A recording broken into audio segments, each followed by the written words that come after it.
Listo, ya. Bueno, muchas gracias. Buenas tardes a todos. Mi nombre es Ale Fontalvo, yo soy el director del capítulo de Cartagena de la Asociación Colombiana de Derecho de Seguros. Hoy vamos a abordar el análisis de una temática muy interesante y de mucha actualidad, que tiene que ver con fallos judiciales que se han venido profiriendo por parte de la Sala Laboral de la Corte Suprema de Justicia, declarando la ineficacia del traslado de régimen pensional. Pues se hará una referencia a esa línea jurisprudencial, pero de pronto lo más importante, lo más interesante de la charla se centrará en los efectos que se derivan de esos fallos judiciales, de esa declaratoria de ineficacia del traslado del régimen pensional. Resulta interesante el tema, entre otras cosas, porque los pronunciamientos jurisprudenciales que hasta ahora se han hecho no se han detenido a detallar cuáles serían esas consecuencias, esas repercusiones que pueden traer esa declaratoria de ineficacia del traslado. La Corte ha señalado en términos genéricos que la ineficacia implicaría la desaparición de los actos que se hayan realizado después del traslado. Sin embargo, esa premisa genérica la ha venido ajustando de acuerdo a la evolución, pero nosotros vamos a centrar nuestra charla en un aspecto muy específico, que es de esos varios efectos que se pueden analizar, el tema del seguro previsional, la póliza que debe contratar un fondo de pensiones con una aseguradora para poder operar. En ese proceso nos va a acompañar el doctor Andrés Felipe Angarita Montes, que es experto en el área y que es abogado de la Universidad Pontificia Bolivariana, especialista en Derecho Laboral y Relaciones Industriales de la Universidad Externado, asimismo en Seguridad Social de la misma universidad, y magíster en Seguridad Social de la Universidad CES. Es docente en programas de pregrado de la Universidad CES y de posgrado en la Universidad Pontificia Bolivariana. Tiene experiencia en litigio en materia laboral y asesorías empresariales en temas de seguridad social, y actualmente se desempeña como coordinador de continuidad laboral del equipo de consultoría en gestión de riesgos de Sudamericana S.A. Para efecto de la dinámica de la tertulia, pues en principio habrá una exposición de la temática por parte del doctor Angarita, y al final dejaremos un espacio para preguntas e inquietudes que se presenten, que el tema se presta para ello, porque como no ha habido pronunciamientos concretos como lo señalábamos al principio, pues da lugar a muchas interpretaciones u opiniones distintas. Lo importante probablemente sea que nosotros tengamos los elementos necesarios para adquirir nuestro propio criterio. Los micrófonos, agradecemos, van a estar desactivados para efecto de la charla. Entonces, doctora Angarita, pues la sala es suya. Doctor Alex, buenas tardes, muchas gracias. Gracias a todos los que han sacado tiempo personal para esta charla. Espero poder aportarles con unas reflexiones y unas ideas a su ejercicio profesional. Al final de la charla habrá un espacio en el que van a poder intervenir o hacer las preguntas respectivas. La estructura como tal de la charla del día de hoy, en primer lugar, tendrá un componente introductorio para que nos familiaricemos o hagamos un repaso desde un punto de vista muy general de lo que tiene que ver con la pensión de invalidez y sobrevivencia. No vamos obviamente a ahondar en ellas, pero vamos a explicarlas porque es muy importante de cara a lo que vamos a concluir desde el punto de vista jurisprudencial.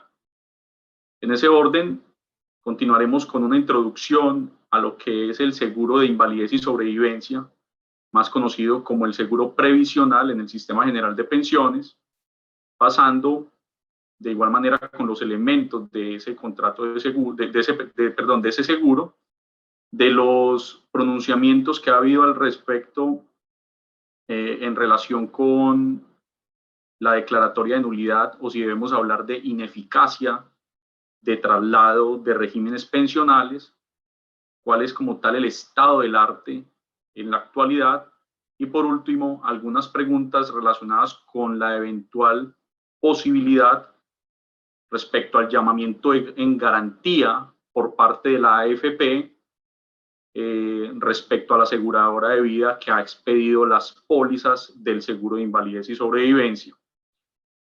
En este sentido, pues yo tengo una presentación de apoyo que nos va a servir de guía para el día de hoy. Por favor, me confirman si estoy compartiendo, si se ve bien. Sí, sí se ve la diapositiva. Perfecto. Entonces la charla se ha titulado Declaratoria de nulidad. Vamos a partir de esa primera base porque podremos concluir más adelante si realmente debemos hablar de nulidad o de ineficacia. ¿Cuál ha sido la evolución de dicho concepto de cara a la jurisprudencia de la Sala Laboral de la Corte Suprema de Justicia? Cuando una persona afiliada al Sistema General de Pensiones se traslada del régimen de prima media con prestación definida, administrado por Colpensiones, antes lo que se conocía como el Instituto de Seguros Sociales, y se traslada al régimen de ahorro individual con solidaridad, administrado por las administradoras de fondos de pensiones. ¿Y cuáles son esos efectos de esa declaratoria de cara al seguro de invalidez y sobrevivencia? En consecuencia, recordemos que tanto en el Sistema General de Pensiones como en el Sistema General de Riesgos Laborales, vamos a encontrar que estos sistemas pues cubren los accidentes de trabajo, las enfermedades laborales, accidentes de origen común o las enfermedades de origen común, así como la muerte, a través de lo que se conoce como las pensiones de invalidez o las pensiones de sobrevivientes. A diferencia del Sistema General de Riesgos Laborales, en donde hablamos de prestaciones económicas, de acuerdo con la Ley 776 de 2002. Sin embargo, tienen algunas similitudes desde el punto de vista de su liquidez, de su causación como tal. En la medida que vamos a ver que para que una persona tenga derecho a una pensión de invalidez en el Sistema General de Pensiones, pues lo que requiere es, en primer lugar, cumplir con el primer requisito objetivo. ¿Cuál es? Tener 50 semanas cotizadas dentro de los 3 años inmediatamente anteriores a la fecha de estructuración que se dé evidencia en el dictamen de pérdida de capacidad laboral que al respecto emiten las entidades calificadoras de primera oportunidad que se encuentran en el artículo 142 del decreto 019 de 2012. Y en el Sistema General de Pensiones debe acreditar, además, como tal, de esa pérdida de capacidad laboral, pues las semanas de cotización. Entonces tenemos 50% de pérdida de capacidad laboral o más y las semanas de cotización son requisitos objetivos. En el Sistema General de Riesgos Laborales simplemente se exige que tenga la pérdida de capacidad laboral, no hay semanas de cotización. Dependiendo de ese concepto, entonces, va a tener derecho a un IBL y a una tasa de reemplazo de acuerdo a si la pérdida de capacidad laboral se ubica entre el 50 y el 66%, pues va a tener derecho a un 45% del IBL y se le va a aumentar 1,5% por cada 50 semanas adicionales sin que pueda ser superior al 75%. En el evento en el que no tenga derecho, pues puede operar la figura conocida como la devolución de saldos por invalidez, ¿sí? Y esto opera de igual manera tanto para la RPM como para el RAIS. Y si la pérdida de capacidad laboral es mayor al 66%, pues entonces empezamos desde un 54% del IBL, sumando el 2% por cada 50 semanas adicionales, sin que pueda ser superior al 75% de ese IBL. En sobrevivencia ocurre algo similar, y es que el afiliado debe haber cotizado 50 semanas inmediatamente anteriores al sistema dentro de la fecha, dentro de lo que podemos verificar como fecha de fallecimiento en el registro civil de defunción. Esa muerte debe estar esa muerte comparada con las 50 semanas de cotización deben como tal estar acreditadas dentro de los 3 años inmediatamente anteriores al deceso. Y se liquida con un 45% del IBL y se le suma un 2% por cada 50 semanas adicionales sin que pueda ser superior al 75% del IBL. Y también hay, pues, como tal, un derecho a un auxilio funerario, como más adelante lo vamos a ver, que es en función de la mesada pensional. Más adelante les voy a explicar como tal. Entonces, partimos de esa base. tenemos una pensión de invalidez y una pensión de sobrevivientes porque el sistema general de pensiones, pues como tal, está llamado a cubrir esos riesgos de origen común, ¿sí? Y como tal, pues aquí yo les traigo lo que se conoce como la gráfica como tal de una cotización y el inicio de disfrute de una mesada pensional. Básicamente, ustedes observan este lado que estoy señalando, esto es lo que se conoce como la etapa de acumulación pensional, en donde las personas que se encuentren afiliadas a una administradora de fondos de pensiones va a tener en su cuenta de ahorro individual, pues las cotizaciones obligatorias que se desprenden de la cotización del 16% que se realiza de manera mensual. Pero esas cotizaciones, a su vez, van a causar unos rendimientos financieros. Y a su vez, si la persona estaba en el régimen de prima media con prestación definida y se trasladó para el régimen de ahorro individual con solidaridad, pues se materializa lo que se conoce como un bono pensional tipo A. Porque recordemos que en el régimen de ahorro individual, los conceptos de financiación de las pensiones están constituidos por los bonos pensionales cuando hay traslado, que son solamente de tipo A. Esos bonos de tipo pensional tipo A básicamente consisten en que la persona, cuando estaba en Colpensiones y tenía unas semanas de cotización, pues entonces se expide un título valor que se negocia en el mercado secundario de valores y como tal, pues entra en dinero a ser parte de esos conceptos de financiación. Sin embargo, estos tres conceptos, bono pensional, rendimiento financiero y cotización, no pueden llegar a ser suficientes en algún momento si en esta etapa de acumulación se materializa el riesgo de invalidez y muerte. Como en el régimen de ahorro individual con solidaridad, a diferencia del régimen de prima media, los afiliados se pensionan con capital, más no con edad, salvo una excepción que es cuando opera la garantía de pensión mínima, cuando la persona tiene 1.150 semanas de cotización, cumplió la edad y no tiene capital, pues se paga la pensión con cargo al Fondo de Garantía de Pensión Mínima. Pero supongamos que no estamos en ese supuesto, la persona se invalidó o murió, pues entonces falta un gap o un capital adicional para poder financiar esa mesada pensional, para que la bolsita de dinero esté completa. Eso es lo que vamos a simbolizar como un capital con una K. Entonces observen que para poder llegar a la punta de la campana de Gauss, pues tenemos que tener una K con una cuenta de ahorro individual, más los rendimientos financieros, cotizaciones más rendimientos financieros, más el bono pensional, más la suma adicional. Y esa suma adicional, ¿quién la paga? La paga la aseguradora de vida que expidió las pólizas del seguro de invalidez y sobrevivencia, que la AFP toma a favor de los afiliados, y no solamente a favor de los afiliados a la administradora de fondos de pensiones, también la toma a favor de los beneficiarios de los afiliados, que es donde entramos a hablar del grupo familiar. El grupo familiar que debe cumplir las condiciones del artículo 47 de la Ley 100 del 93, aplicable de igual manera al régimen de ahorro individual, donde vamos a encontrar a la cónyuge, compañera, hijos menores de 18, hijos entre los 18 a los 26 años, antes era hasta los 25, pero por una sentencia de la Corte se amplió hasta los 26, o hijos inválidos que dependan económicamente del causante, padres económicamente dependientes del causante. Recuerden, dependencia que puede ser parcial, de acuerdo con la sentencia C-111-2006. Y por último, pues están los hermanos inválidos, que ya los había mencionado.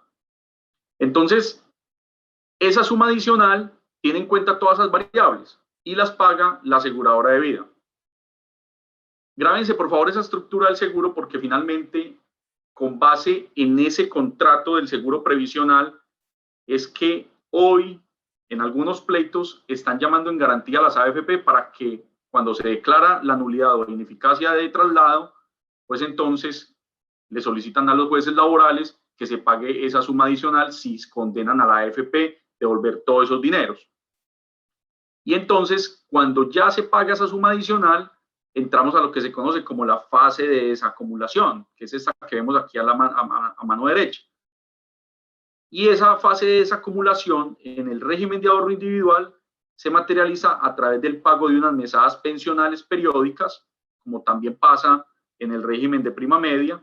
La diferencia es que acá se paga a través de unas modalidades pensionales que son exclusivas del régimen de ahorro individual, donde vamos a encontrar, por ejemplo, la renta vitalicia inmediata, el retiro programado con renta vitalicia diferida, retiro programado sin pago de bono pensional, en fin, todas las que ha aprobado la Superintendencia Financiera de Colombia. Resaltando algo, y es que la mesada pensional que hoy más se expide en el régimen de ahorro individual, por excelencia, es el retiro programado.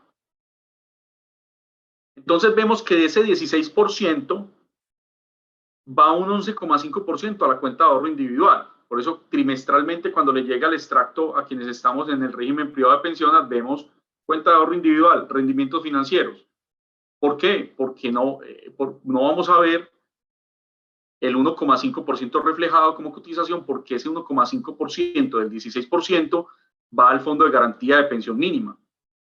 Y el 3% adicional es donde la administradora de fondos de pensiones pues descuenta el porcentaje para su funcionamiento, pero además de eso, para contratar el seguro de invalidez y sobrevivencia.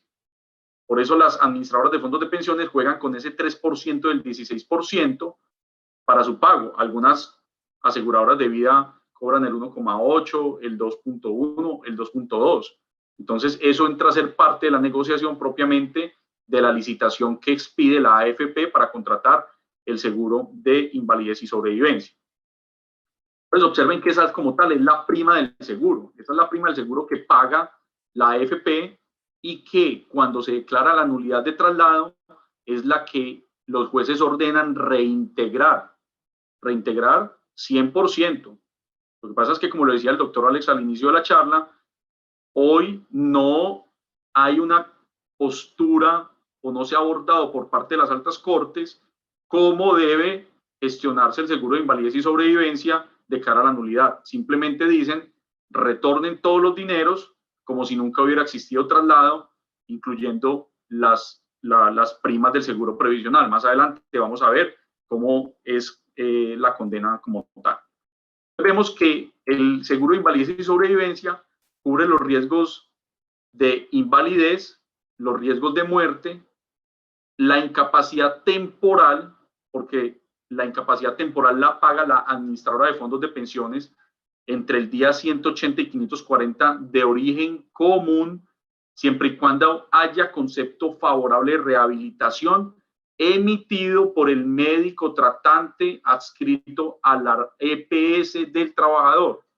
Las AFP no tienen médicos ni tienen un equipo de medicina laboral interno que emite incapacidades temporales. Eso es exclusivo de la EPS, a pesar de que la AFP sea quien paga la incapacidad temporal. Y también paga con cargo al seguro de invalidez y sobrevivencia. Es un seguro colectivo en la medida que se asegura la masa de afiliados por la vigencia de la póliza, pero con pago individual, en la medida que cuando se indemniza el previsional se paga directamente a la cuenta del afiliado que materializó una invalidez o al afiliado que falleció. Es un seguro de participación porque por ley se establece que la reserva de la IBNR, que es propia de los aseguradores, se puede liberar después de 10 años de expedido la póliza del seguro previsional, y las utilidades que haya generado ese dinero se puede repartir como tal en los afiliados que hayan estado cubiertos por esas pólizas. Es un sistema de ocurrencia, pues funciona como tal bajo el sistema de ocurrencia, no es de aviso, en la medida que cubre los siniestros por invalidez y por muerte que se hayan generado en la vigencia de la póliza. Es muy común que, por ejemplo, en el mundo de los seguros se hable de los seguros de cola larga o de una vigencia larga como tal. ¿Por qué? Porque los seguros previsionales, o más conocidos como invalidez o sobrevivencia, son unos seguros que, como están enmarcados en el sistema integral de seguridad social, y la seguridad social, de acuerdo con el artículo 48 de la Constitución Política, es irrenunciable, además de la Ley 100, pues entonces no podemos decir que después de 3 años de materializado el siniestro no se le puede reclamar a la aseguradora del previsional. No, si hoy ocurre un siniestro y reclaman a los 10 años, en los 10 años la aseguradora del previsional tiene que pagar esos siniestros. Por eso es que funciona a través de un sistema de ocurrencia, porque uno no sabe cuándo hay un siniestro, lo pueden avisar en mucho tiempo. Por eso es un seguro de cola larga de igual manera. Y hay un principio de libertad de concurrencia de oferentes. Lo que pasa es que en la práctica vemos que las AFPs casi siempre contratan con la misma aseguradora del previsional. Vemos, por ejemplo, este gráfico en el cual está por un lado pues las AFPs aquí en la parte superior, está Protección, Colfondos, Porvenir, Scandia, All Mutual y Scandia All Mutual Plan Alternativo, y vemos cuáles han sido las aseguradoras del previsional. Vamos a ver que, por ejemplo, la aseguradora del previsional de Protección ha sido Sura, la aseguradora de Colfondos ha sido Bolívar, cambiaron a Mapfre, constituyeron patrimonio autónomo y volvieron a Bolívar. Scandia tiene a Global, a Mapfre y volvieron a Global, y pues como tal se repite en el plan alternativo de pensiones. Entonces vean que con esta pequeña introducción lo que quiero darles a entender es que el contrato de seguro previsional que se celebra entre la AFP y la aseguradora de vida tiene una fuente netamente legal, porque es la Ley 100 la que obliga a las AFP que con cargo al 16% del 3% de la cuota de administración debe tomar el seguro previsional para asegurar a sus afiliados frente a los riesgos de invalidez, sobrevivencia, pagar el auxilio funerario en función a la mesada y las incapacidades temporales entre el día 180 y el día 540 de origen común. Pero además de eso, también se obligan a las aseguradoras del previsional a que deben expedir una renta vitalicia, pero, ojo, porque la norma no es clara. ¿Y qué dicen las aseguradoras del previsional?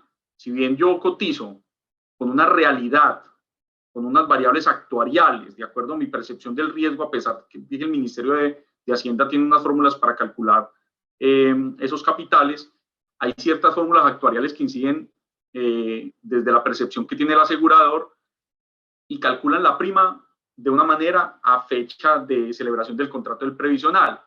Pero cuando posteriormente se debe garantizar la garantía de renta vitalicia, pues esa renta vitalicia se cotiza a precio de mercado. Y es normal que mientras uno paga como asegurador de vida una prima hace 10 años, pues que la prima de la renta vitalicia sea sustancialmente diferente, porque pues las variables financieras inciden en el cálculo de esos precios. Veremos, por ejemplo, el riesgo de deslizamiento en el sistema general de pensiones, que tiene que ver en que por ejemplo, el salario mínimo, está incrementando en mayor medida respecto al IPC.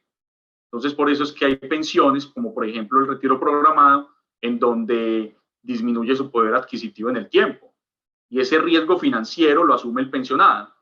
A diferencia de lo que pasa con las aseguradoras de vida que expiden la renta vitalicia, en la medida que el riesgo que ellos asumen en la renta vitalicia, pues es el riesgo de extralongevidad, de cambio de grupo y también el riesgo financiero.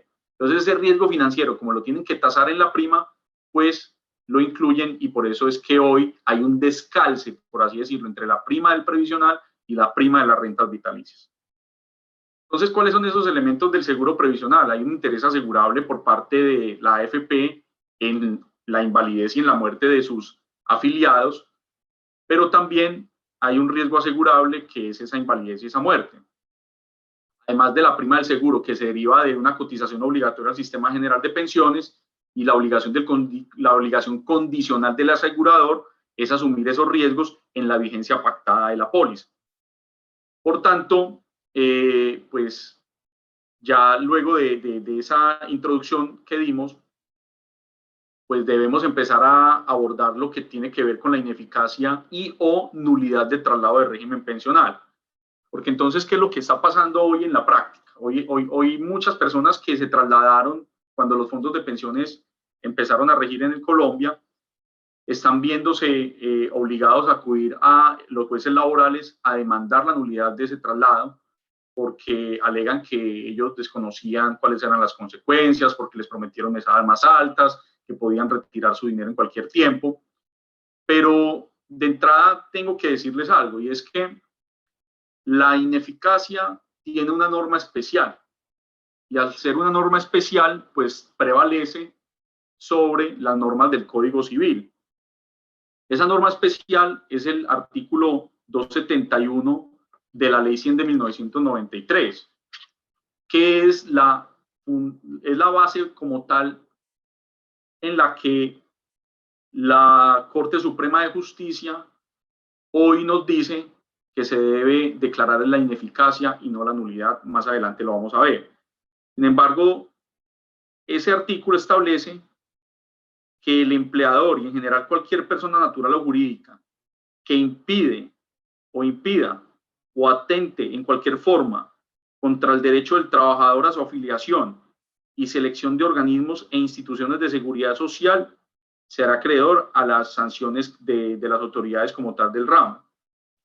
Pero además, la afiliación respectiva quedará sin efecto y podrá realizarse nuevamente en forma libre y espontánea por parte del trabajador. Porque es que antes se venía aplicando las normas del Código Civil y por tanto, pues la Corte hoy en día tiene esa claridad como tal. Así las cosas, pues yo les traigo las pretensiones principales que se plantean hoy en una demanda judicial en la que una persona que estaba en Colpensiones se traslada al RAIS. Entonces, ¿cuál es la pretensión principal?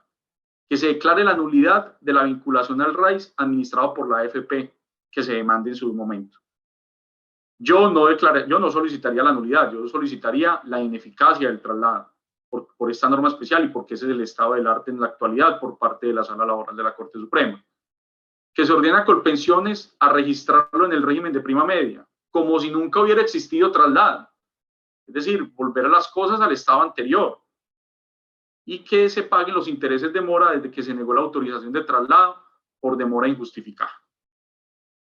Entonces, cuando las AFP contestan la demanda, algunas han empezado a llamar en garantía a sus aseguradoras del previsional, porque de acuerdo con el artículo 64 del Código General del Proceso, pues se puede llamar en garantía a esa aseguradora del previsional toda vez que por medio hay una relación contractual y podría llegar a pensarse que la aseguradora del previsional tiene la obligación de llegar a indemnizar el perjuicio que se causó al afiliado por ese traslado que se realizó, o porque a través de la sentencia se obliga a la AFP al pago de una indemnización.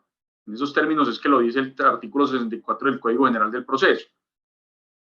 Y además solicitan en la contestación que se vincule no solamente en virtud del Código General del Proceso, sino en virtud también de los contratos celebrados, en virtud de los cuales se expidieron las pólizas de vida del seguro previsional. Entonces, ¿cuáles son las defensas como tal que se vienen asumiendo frente al tema?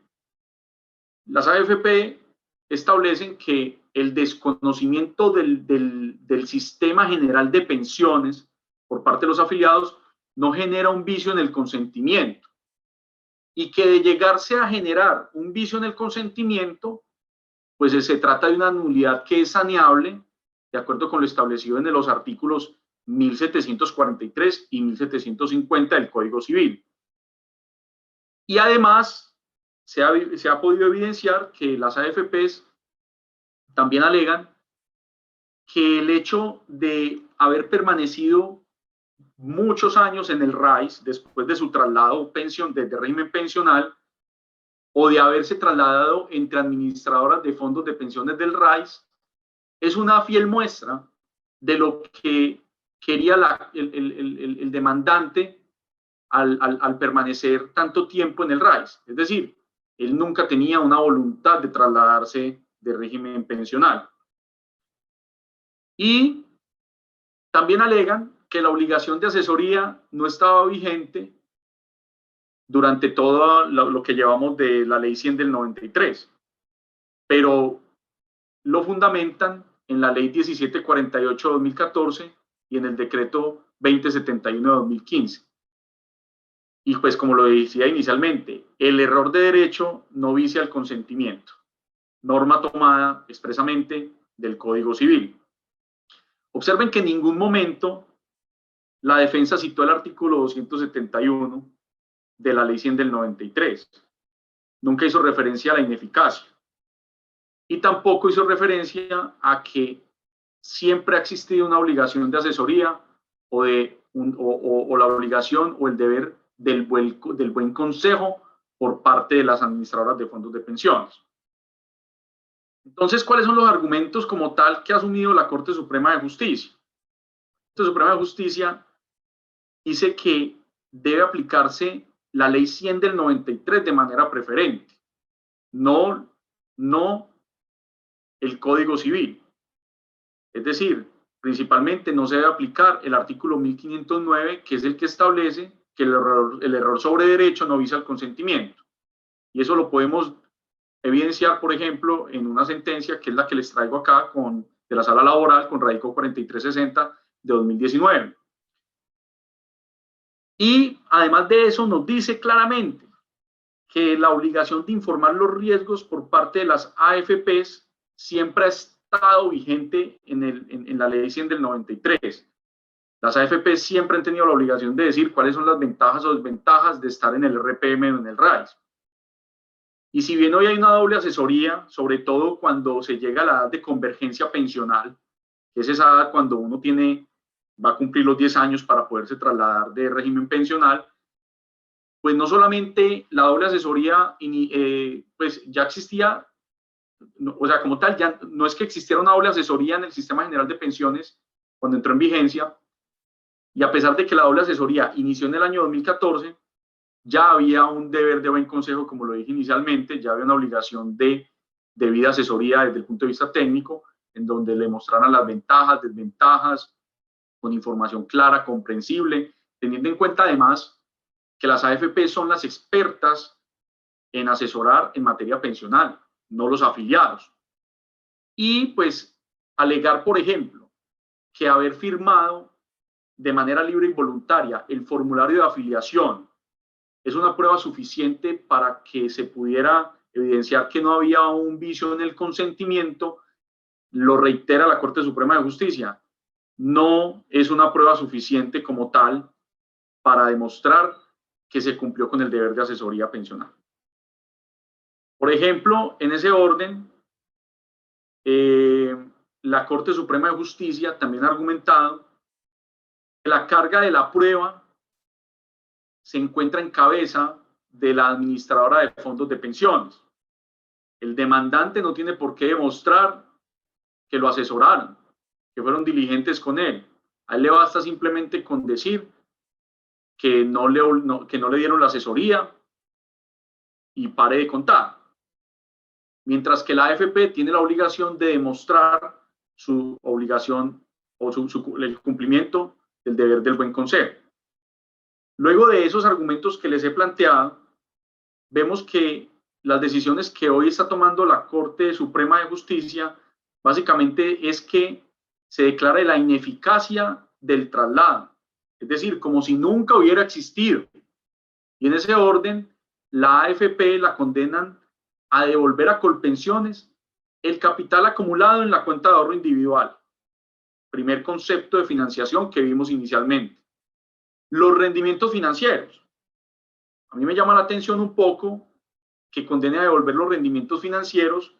¿Por qué lo digo? porque los rendimientos financieros no hacen parte de las fórmulas que consagra el artículo 33 de la Ley 100 del 93 en sus parágrafos para liquidar la pensión de vejez en el régimen de prima media. En mi concepto, que es algo personal, considero que esos rendimientos financieros en el fondo común del régimen de prima media se pierden, no se perciben por parte del afiliado al Sistema General de Pensiones, porque la pensión de vejez en el régimen de prima media se liquida con IBL, tasa de reemplazos y semana de cotización, no con rendimientos, lo que le pertenece al afiliado que se trasladó o que le declararon la ineficacia de traslado en el RAIS. Porque finalmente la AFP, a través del sistema de multifondos y a través del poder que se le otorga con la afiliación al régimen de ahorro individual, invierte las cotizaciones en las inversiones que le permiten el ordenamiento jurídico. Pero ese dinero es del individuo. Entonces eso está también por escribirse, porque la Corte no se ha pronunciado respecto a los rendimientos.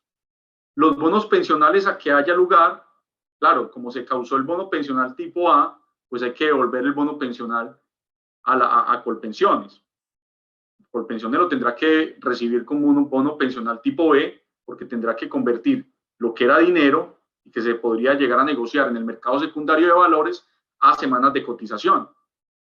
Así como los gastos de administración, las comisiones, los porcentajes destinados a conformar el fondo de garantía de pensión mínima, es decir, el 1,5% que le quitan a quien cotiza a los fondos privados, y vean lo que resalta en amarillo, los valores utilizados en seguros previsionales con cargo a sus propias utilidades.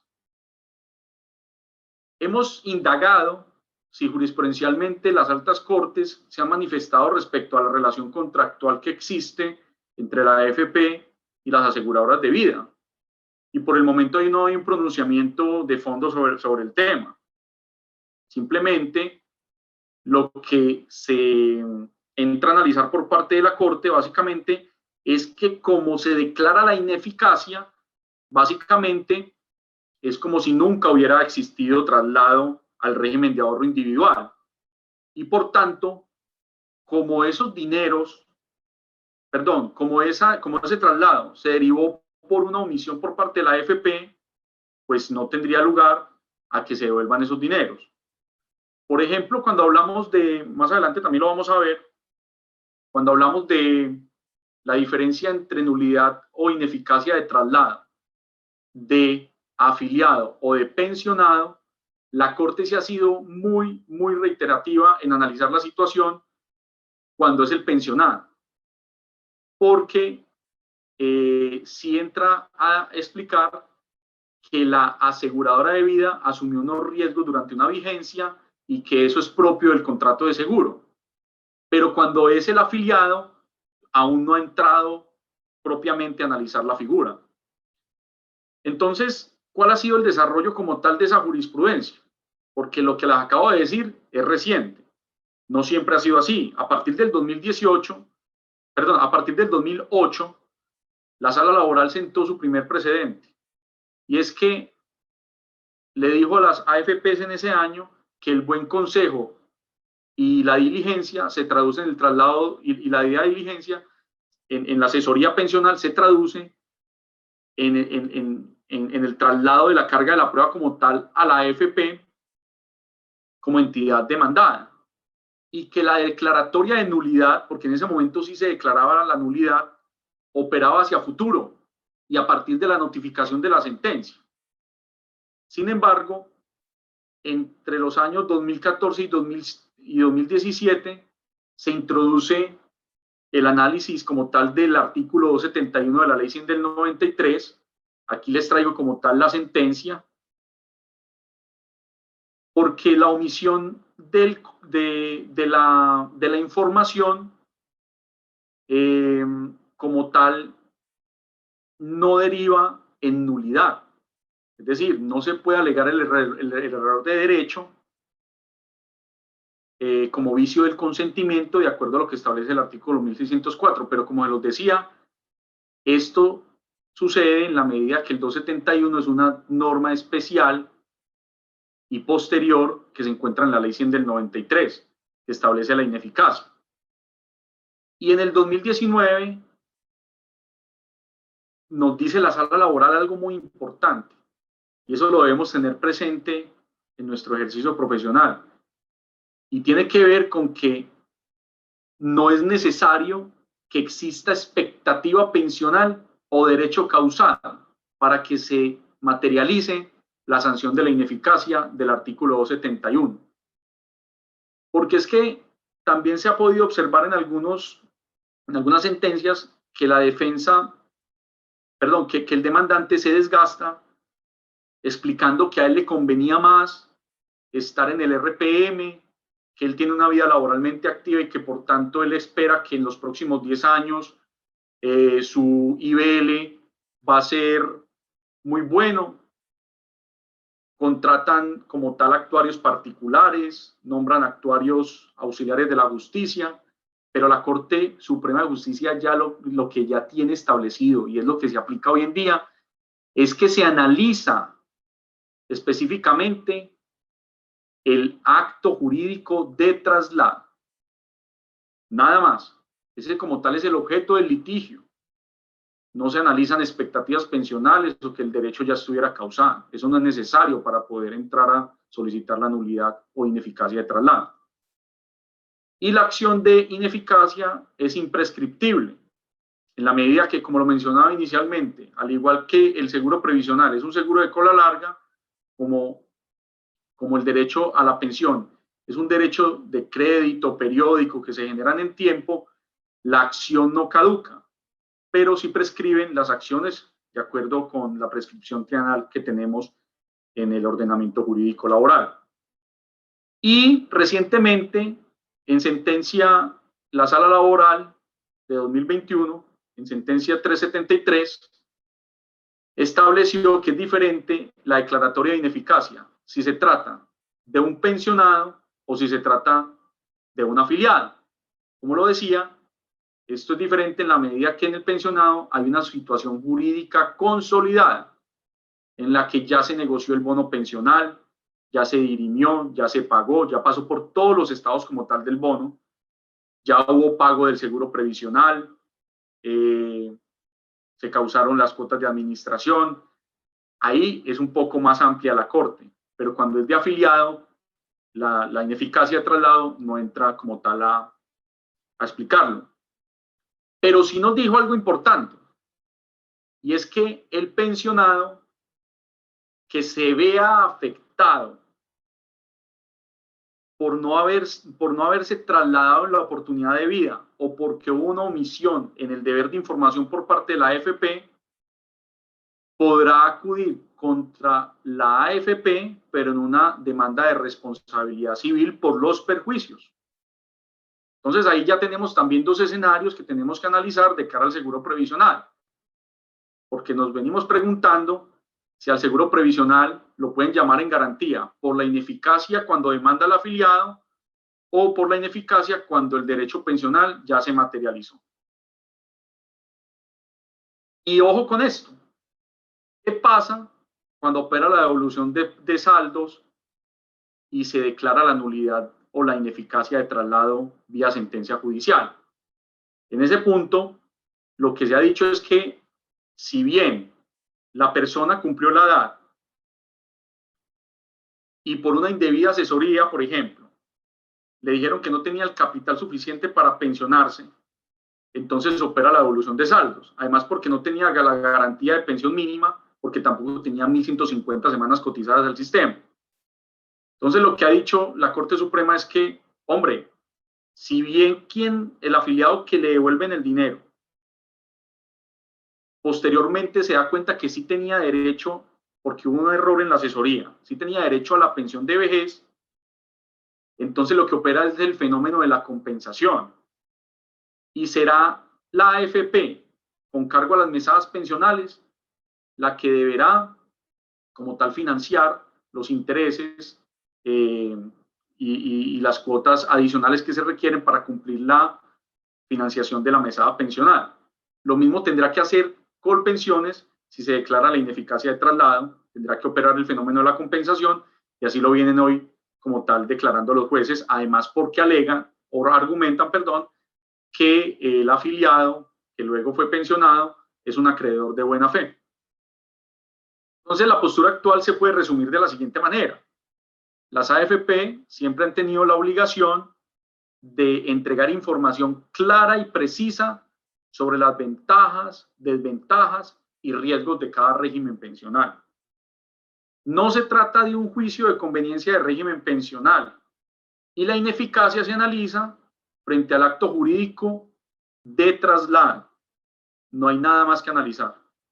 Y básicamente hoy, el objeto, el litigio como tal, se analiza de cara a la carga de la prueba que tiene la AFP de demostrar que cumplió con su obligación de asesoría.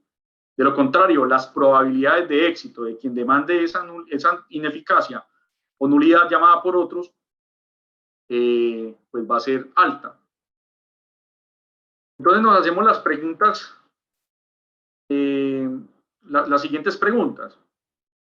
¿Es posible el llamamiento en garantía de la aseguradora del previsional? Esa es una primera pregunta que conviene responder de acuerdo con lo que establece el artículo 64 ya mencionado del Código General del Proceso. Porque ese artículo establece que quien afirme tener derecho legal o contractual a exigir de otro la indemnización del perjuicio que llegue a sufrir o el reembolso total o parcial del pago que tuviere que hacer como resultado de la sentencia que se dicte en el proceso que promueva o se le promueva, o que de acuerdo con la ley sustancial tenga derecho al saneamiento por evicción, podrá pedir en la demanda o dentro del término para contestarla que en el mismo proceso se resuelva tal relación. Entonces hoy se le viene dando mucha fuerza a lo que tiene que ver con la parte de el pago que se tenga que realizar en virtud de una sentencia. Y como yo les menciono, hoy no hay una postura oficial por parte de la Sala Laboral de la Corte Suprema de Justicia respecto a la condena que se le deba imponer a una aseguradora de vida que haya expedido la póliza del previsional. Sin embargo, ¿qué considero yo? Y es que, de acuerdo con los riesgos que asume el previsional vistos al principio de la charla, podemos, en primer lugar, sostener que la relación jurídica que existe entre el afiliado a la AFP y la relación jurídica que existe entre la AFP y la aseguradora de vida son relaciones jurídicas diferentes. Y son relaciones jurídicas diferentes en la medida que la primera relación jurídica se basa en la afiliación obligatoria al Sistema General de Pensiones para cubrir los riesgos propios de un sistema general de pensiones, invalidez, vejez y muerte. La relación jurídica que existe entre la AFP y la aseguradora de vida es una relación que se materializa en un contrato de seguro que se rige por normas del Código de Comercio y que algunas AFPs y sus aseguradoras de vida pues también pueden incorporar en ese contrato cláusulas compromisorias para dirimir cualquier controversia. Asimismo, yo sostengo que la declaratoria de ineficacia de cara a lo que establece el artículo 64 no es como tal un perjuicio, porque es simplemente devolver las cosas al estado en el que se encontraban, como si nunca hubiera existido el traslado. Y por tanto, un perjuicio para el afiliado no puede predicarse en esa relación afiliado-AFP. Y el juez laboral considero que carece de competencia de cara a la cláusula general del artículo 2 del Código Procesal del Trabajo y de la Seguridad Social, en la medida que, si bien en los procesos laborales puede haber llamamiento en garantía, considero que como no se compadece la ineficacia con un perjuicio, pues la relación jurídica entre la AFP y el asegurador de vida no tiene por qué ventilarse dentro de un proceso ordinario laboral. Y de tener que ventilarse alguna diferencia, tendría que acudirse, en primer lugar, a las condiciones del contrato, analizar si se pactó cláusula compromisoria o de lo contrario tendría que ser el juez civil quien entre a dirimir ese conflicto, porque es un contrato de tipo netamente comercial. Y además de esto, el contrato de seguro pues tiene un régimen especial de nulidades, que no tendría por qué conocer tampoco el juez laboral en la medida que, por ejemplo, si hay reticencia en la declaración del estado del riesgo, porque todos conocemos que esas nulidades son propias del contrato de seguro y tendría que alegarse a través de una demanda donde se declare la nulidad del contrato. Entonces, de una u otra manera, hoy esos pleitos están empezando a surgir en la jurisdicción laboral. Y los jueces están condenando simplemente a devolver los saldos o las cotizaciones con cargo a las utilidades de la AFP. La AFP llama en garantía, cita a la aseguradora, pero algunos jueces vienen excluyendo esa relación con base en esos argumentos que les he presentado. Y ahora, si se trata de un pensionado, la defensa debería ir en la misma vía por parte de la aseguradora de vida. Hay que ver qué va a pasar en el desarrollo como tal de la jurisprudencia frente a este asunto, en la medida que, como les digo, no hay aún una jurisprudencia clara. Otra pregunta que nos debemos hacer es qué sucede si ya se afectó la cobertura del previsional. Ya se pagó la suma adicional para financiar la pensión de invalidez o ya se pagó la suma adicional para financiar la pensión de sobrevivientes. Realmente, el contrato de seguro previsional funciona igual que todos los seguros. Si hay un pago de una prima, pues también está como tal la obligación condicional por parte del asegurador de pagar como tal el siniestro. Paga de acuerdo con la cobertura integrada en la póliza del seguro previsional y pues por tanto no puede decirse que la declaratoria de ineficacia del traslado de régimen pensional pues también tendría que predicarse del seguro previsional. Además, pues porque es una obligación que está consagrada como tal en el artículo 271 de la Ley 100 del 93, y en donde pues la Corte viene diciendo que pues, las AFPs tienen claramente esa obligación de asesoría de acuerdo con el deber de buen consejo. La lógica del seguro no funciona como una ineficacia o como una nulidad normal del Código Civil. La lógica del seguro es que la aseguradora asumió durante la vigencia de la póliza los riesgos para los cuales fue contratado, expide la póliza, garantiza las coberturas y pues como tal, la aseguradora en ese sentido considero que entraría a argumentar que cumplió con el contrato de seguro y que por tanto no tendría lugar a indemnizar ningún perjuicio. Además, porque no se trata de ningún perjuicio. Se trata simplemente de una declaratoria de ineficacia de devolver las cosas al estado anterior. Y por último, pues les traigo una postura que ya como tal se ha abordado en la charla y es que ¿qué sucede si ya es pensionada? Como lo dije, en el 2021 la Corte cambia de postura, el pensionado debe iniciar un juicio de responsabilidad civil en contra de la AFP por considerarse afectado, deberá demostrar los perjuicios como tal y en ese mismo sentido, pues tampoco habría devolución, según la postura de la Corte Suprema, de las primas por parte de la aseguradora del previsional en el evento en el que sea llamada en garantía por parte de la AFP, en la medida que ella ya asumió el riesgo para el cual la contrataron y expidió las respectivas pólizas e indemnizó en el evento en el que se hayan materializado los riesgos. En ese orden, pues yo termino estas breves reflexiones que traigo alrededor de estas declaratorias de nulidad o ineficacia y los impactos como tal que esto viene derivando hoy en día en el seguro previsional. No sé si hay manos levantadas, si alguien quiere aportar o hacer algún tipo de preguntas. Les agradezco inmensamente la atención prestada. Muchas gracias, Andrés. Pues a mí me surge una inquietud, pero me surgen muchas inquietudes de la charla. Hay una en particular que quiero plantear para conocer tu opinión. De acuerdo a lo que se señaló de cuál es la posición de la Corte en cuanto a el contenido de las órdenes que se están dando al declarar la ineficacia y las consecuencias que de ahí se deriven, establecidas de forma muy genérica, la Corte, según lo que tú nos explicaste, señala, entre otras cosas, que es necesario que el Fondo de Pensiones devuelva el 3% de los gastos de administración y con cargo a... Y debidamente indexados, además. Ok. Lo están condenando de esa manera. Y con cargo a su propio pecunio, a las utilidades del fondo. Señor.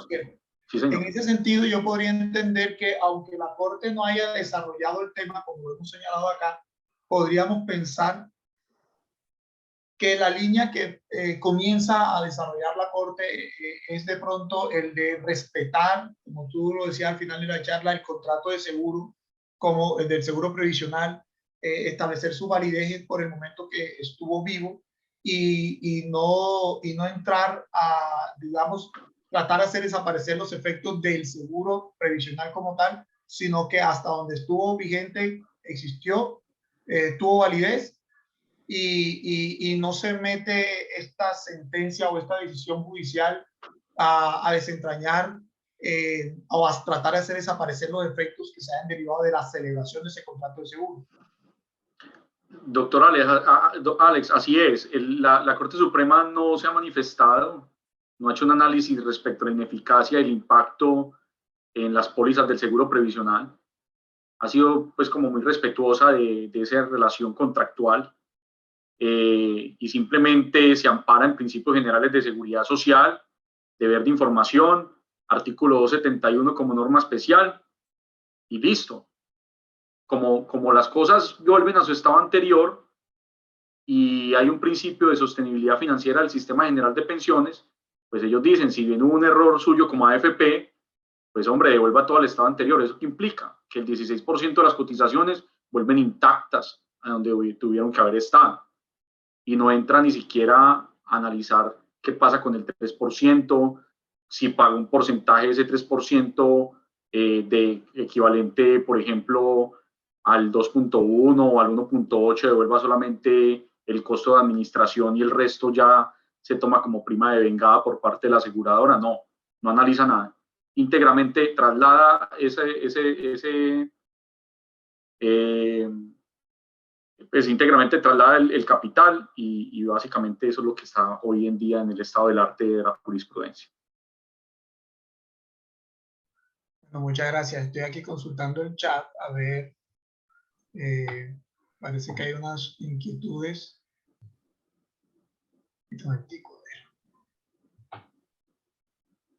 Y dice, la problemática de llamamiento en garantía a la aseguradora en este tipo de procesos está incidiendo en el costo del seguro previsional. Bueno, realmente es una pregunta técnica que como tal, pues, de cara a las coberturas básicas de ley del seguro previsional, no debería incidir. Sin embargo, en la práctica eso dependerá de la negociación entre el asegurador y la AFP, porque como esto es un seguro que se financia con dineros públicos, pensaría uno que no podría financiarse defensas judiciales con cargo a una póliza que como tal está pues como financiada por dineros públicos. En ese orden, pues las aseguradoras de FT, pues hoy en día no es común que asistan a defensas del seguro previsional como llamadas en garantía. Son pocas las AFPs que hoy han llamado a sus aseguradoras de vida, pero en principio podría decir que el llamamiento en garantía no está teniendo una incidencia significativa en la tasación como tal de la prima. Perfecto. Tengo unas manos levantadas. La doctora María Victoria. María Victoria y Verónica. Sí. Gracias, buenas noches, doctor Andrés, muchas gracias por su exposición. Mi pregunta pues va encaminada a preguntarle sobre cuál sería la lectura que usted le daría a un tema que es el equilibrio contractual de cara a la afectación. En este caso se está ordenando la devolución de dineros utilizados en los seguros previsionales. ¿Qué lectura se le daría a esa afectación en ese equilibrio contractual de la aseguradora que durante ese tiempo garantizó el riesgo de invalidez y de sobrevivencia? Sí, en efecto yo comparto tu postura. Me parece que habría una afectación a ese principio en la medida que el asegurador como tal materializa una de sus obligaciones, que es la obligación condicional como tal del asegurador, en la medida que en vigencia de esa póliza pagó siniestros de invalidez, sobrevivencia, le pagaron la prima y como tal constituyó las respectivas reservas técnicas para el pago de esos siniestros.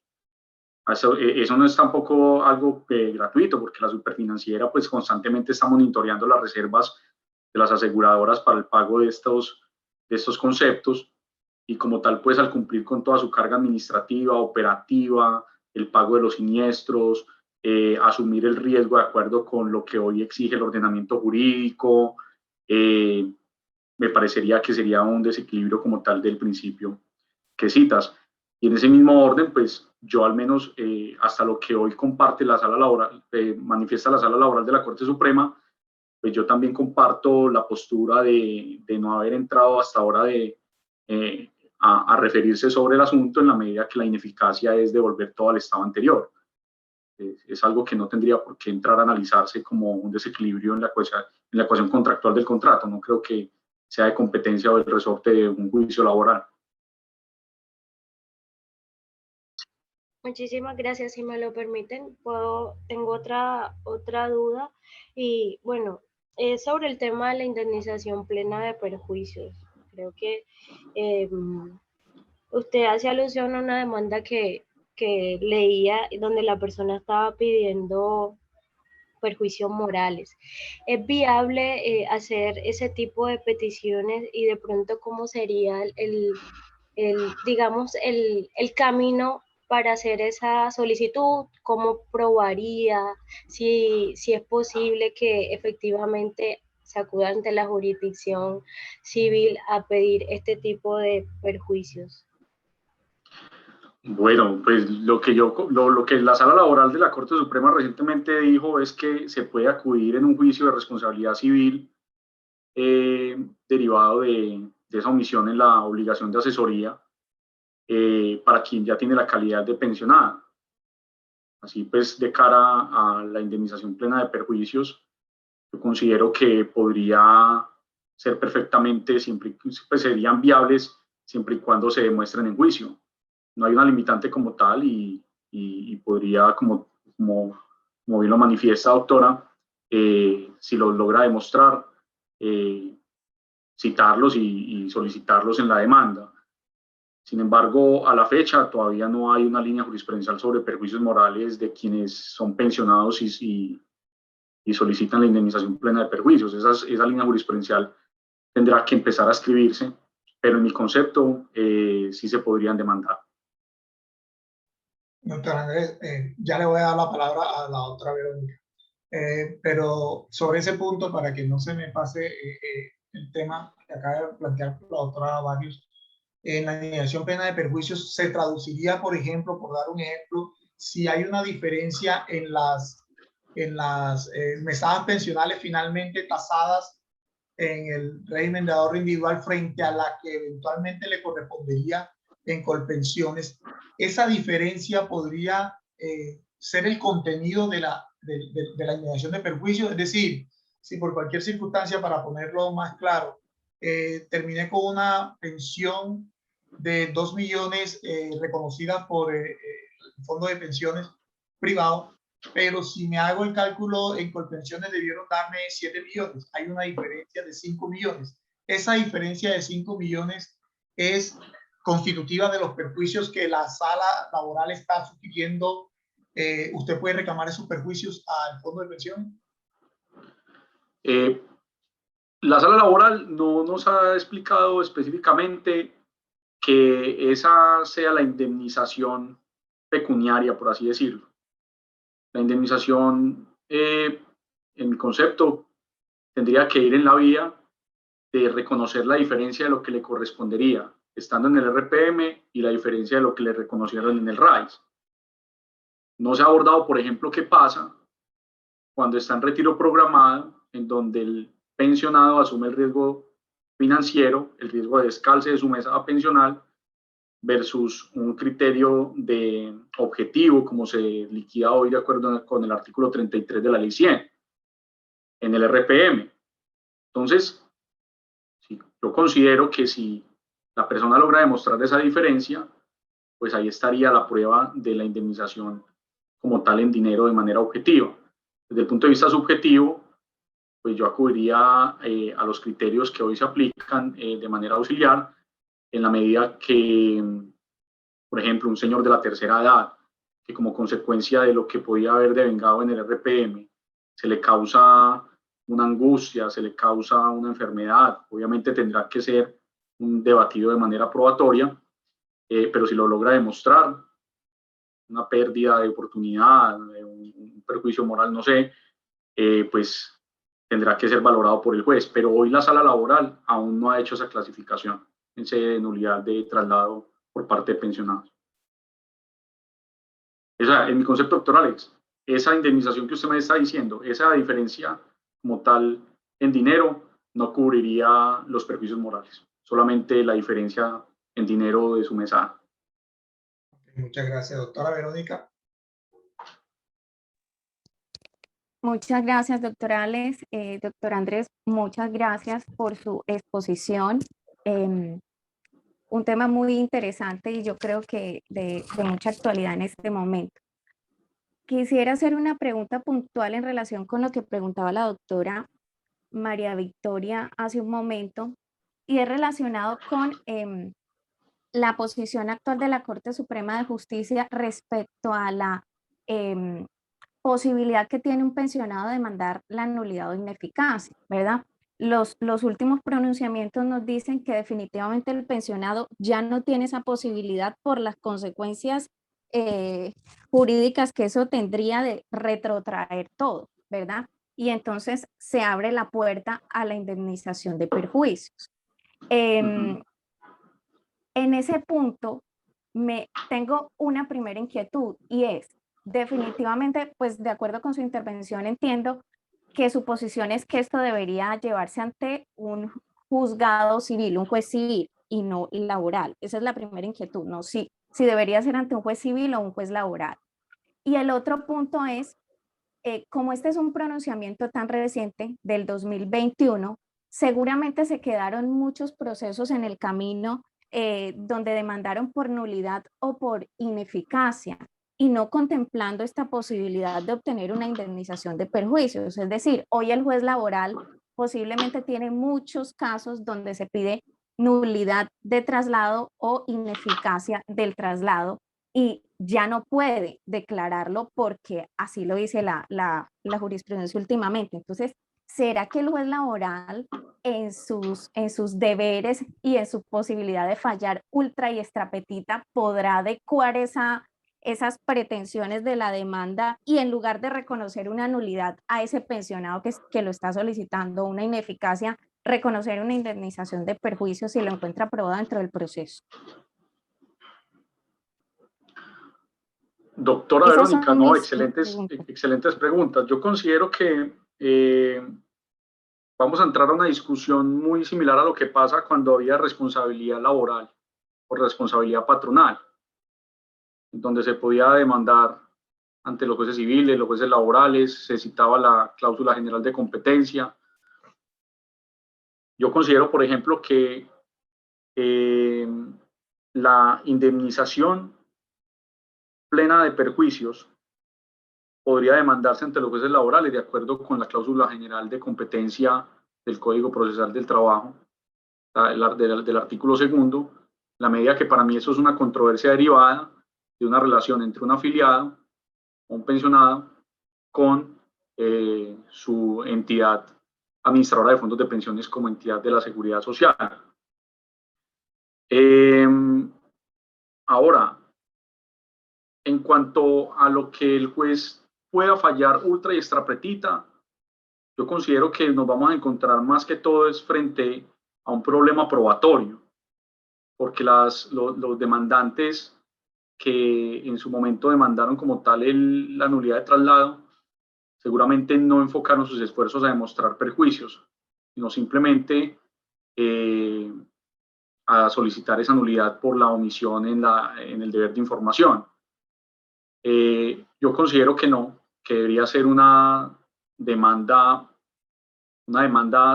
separada en la medida que el objeto del litigio pues requeriría un debate probatorio mucho más profundo, y el juez laboral pues en ese sentido sí podría tener esas pruebas que le permita determinar una indemnización plena de perjuicios. Sin embargo, suponiendo que en su momento, si se solicitaba simplemente la nulidad, pero el juez, con sus deberes constitucionales, para declarar lo que ultra y extrapetita, se diera cuenta en el proceso, considero que si lo evidenciaba, lo podría haber hecho totalmente, doctora Verónica.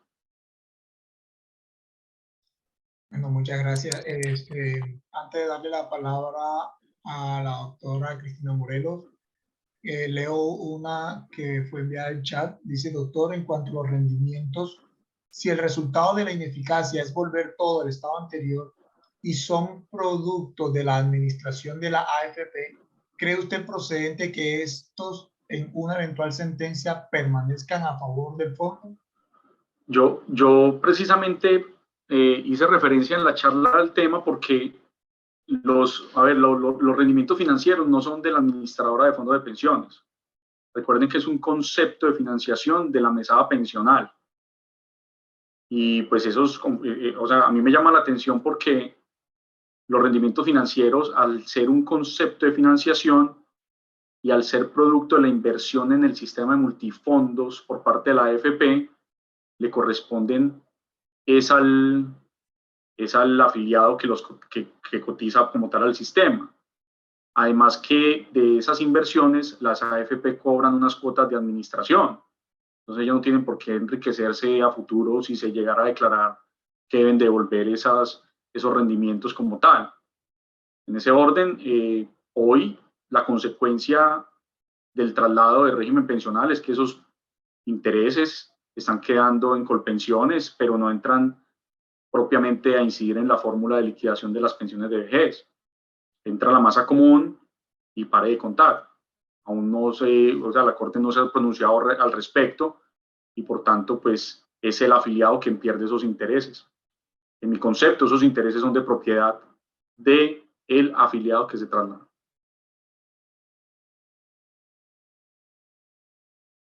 Muchas gracias, doctor Andrés. Teníamos la mano levantada de la doctora Cristina Morelos. No sé si aún tiene la inquietud. Gracias, doctor. Mi pregunta era bastante similar a la que se puso en el chat, entonces en estos momentos no cuento con una inquietud adicional.